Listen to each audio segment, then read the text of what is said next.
안녕하세요. 보험금 팔례방입니다. 4.3m를 초과한 추락 지점 및 4천만원 부채가 있고 정신질환 및 유서가 없다면 자살사망보험금은 부책인지 여부에 대하여 서울고법 2018나 2067-481 토대로 명확히 살펴보도록 하겠습니다.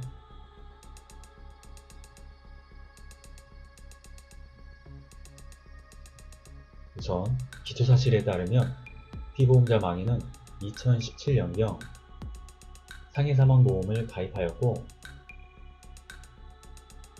그로부터 약 7개월이 지난 시점에 자신의 아파트 13층 비상계단에서 난간너머로 추락하여 사망하였습니다. 국가수의 부검 결과 사인은 추락으로 인한 다발적 손상으로 판정하였고 추락한 지점은 외벽으로부터 수평으로 약 4.3m로 보입니다.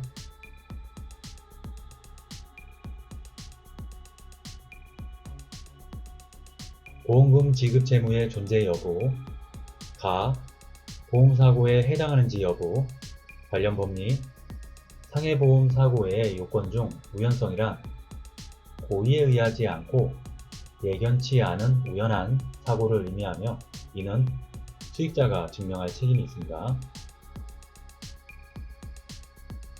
아래와 같은 사정에 종합하여 보면 망인이 이 사건 아파트 13층 비상계단에 올라가는 등 스스로 위험한 상황을 초래한 과실이 있다 하더라도 이 사건 사고는 급격하고도 우연한 외래의 사고로서 망인이 신체에 상해를 입고 그 직접 결과로서 사망한 것으로 보면 상당합니다. 망인은 평소 정신질환으로 정신과 치료를 받은 적이 없는 점, 자살을 암시하는 언행을 하거나 자살을 계획한 유서를 남기지 않은 점, 기타 신변을 정리한 정황도 없는 점, 그러므로 자살을 할 뚜렷한 동기나 이유가 없다고 보이는 점, 주택구입 자금 명목으로 은행으로부터 8천만원을 대출받았으나 돌연 계약이 해지되고 4천만원을 상환한 점, 그러나 예금 잔액은 200만원 남짓인 점,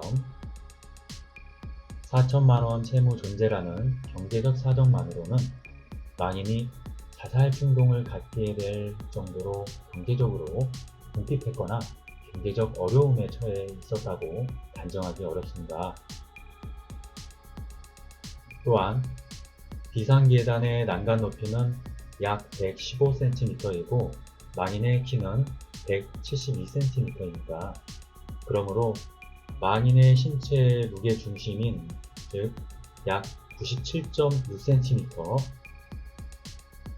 비상계단 난간 높이보다 약 17cm 정도 낮은 상태임을 고려해보면 망인의 상체가 비상계단의 난간 바깥쪽으로 나가 머리 부분이 순간적으로 난간 아래 높이까지 내려오게 되면 바닥으로 추락할 가능성을 배제할 수 없습니다.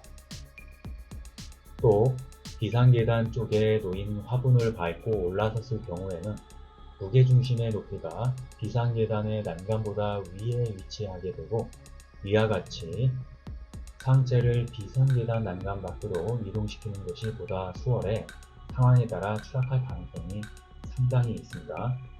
위에서 언급한 바와 같이 비상계단 외벽으로부터 약 4.3m 떨어진 지점으로 망인은 추락하였습니다. 원고는 공학적인 관점에서 약 1초에 1.66m의 수평속도가 있어야 위에서 언급한 추락 지점에 도달한다고 주장하고 있는데 망인이 실수로 비상계단 난간 밖으로 이탈하여 추락할 개연성이 여전히 남아있으므로 즉 단순 자유낙하 형태로 추락한 경우에도 충분히 외벽으로부터 약 4.3m 떨어진 지점에 추락할 가능성이 여전히 있으므로 비상계단 난간 높이와 망인의 심장과의 차이, 망인이 추락한 위치 등을 공학적으로 분석한 결과를 근거로 망인이 고의적으로 이 사건 아파트 13층 비상계단에서 뛰어내렸다고 단정하기는 어렵습니다.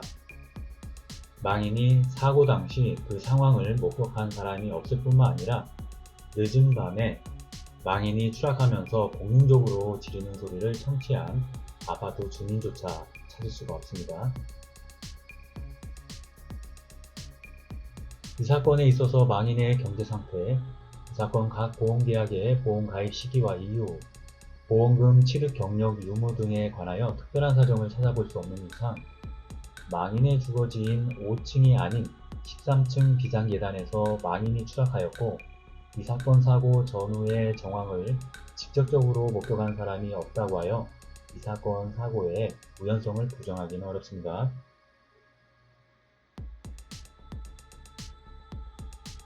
나, 보험회사의 면책 주장에 관한 판단. 우리 대법원은 피보험자의 고의성에 대하여 보험자가 증명할 책임이 있고 이를 자살을 계획한 유서나 기타 합리적 의심할 여지가 없을 정도의 명백한 부의정황 사실로 증명하여야 할 것입니다.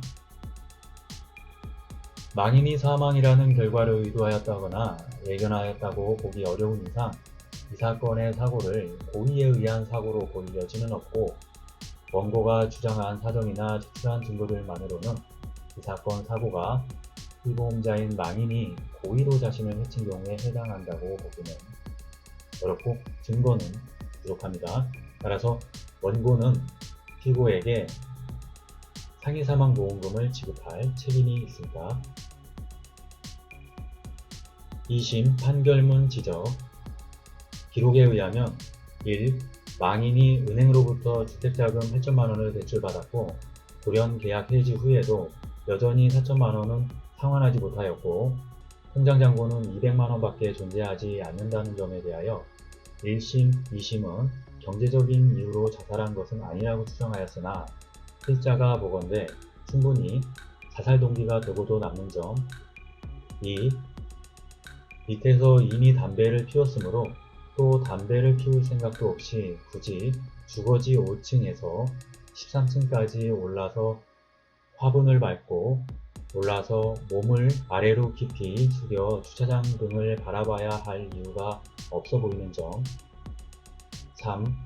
설령 그러한 취미가 있었다거나 그날따라 날걸레를 잡으려고 그러한 행위를 하였다고 가정하더라도 특별히 아래 지면 바닥이 상당한 각도로 기울어져 있다거나 도형물, 나무 등이 있지 않는 한 신체 무게로 인하여 수직으로 낙하할 것으로, 즉 외벽과 가장 가까운 1m 내외를 추락 지점으로 보아야 할 것인데 현실적으로 망인의 시신은 무려 4m를 초과한 지점에 발견된 점. 4.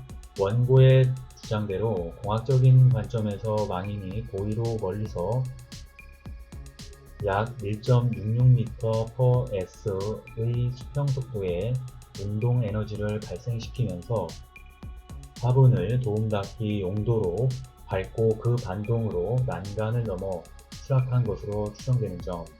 5. 사정이 이와 같다면 망인은 자신의 주거지 5층의 비상계단 난간보다 고층에서 추락하여야 살아나는 일이 없이 한 번에 고통 없이 사망할 수 있다는 생각을 하였을 개연성이 존재하는 점 등을 감안하여 살피건대 망인은 자살 당시 자기의 생명을 끊는다는 것을 의식하고 그것을 목적으로 의도적으로 자기의 생명을 절단하여 사망의 결과를 발생케 하였을 뿐 결코 심신상실 등으로 자유로운 의사결정을 할 수 없는 상태에서 사망의 결과를 발생케 한 것으로 보이지 않는 바, 이로써 원고의 상해 사망보험금의 지급 재무는 없는 것으로 보이며 항소심은 상해보험사고의 우연성에 대한 법리 오해로 심리를 미진한 것으로 보인다 할 것인가. 제1심의 결정이 옳다고 보입니다. 관련 사례 우리 강의 286회부터 294회까지 374회부터 390회까지 참고하시길 바라겠습니다. 마치겠습니다. 긴 시간 시청해주신 점 고맙습니다.